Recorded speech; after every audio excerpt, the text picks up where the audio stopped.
रहे जिंदाबाद। जय हो।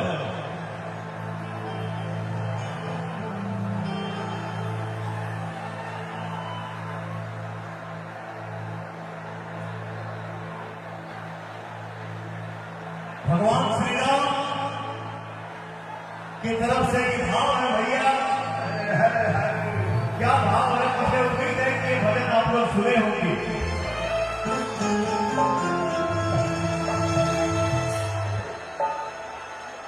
हर शक्ति पाने लगा छूट के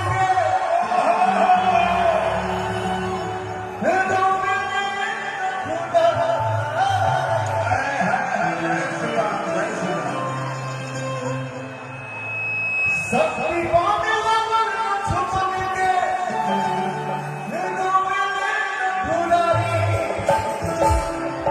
अखिया खोला बबुआ, ओ अखिया खोला बबुआ,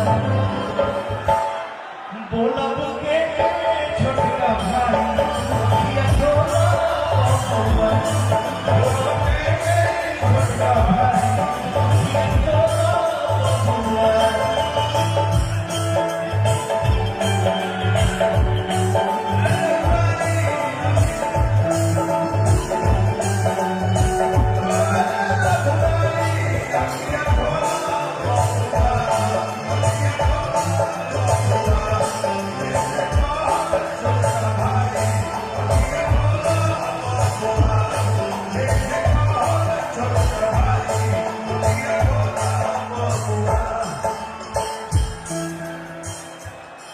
शक्तिवान लगना चमक के रोले ने भुलाई, अखिया खोला बबुआ, कहब के छोटका भाई।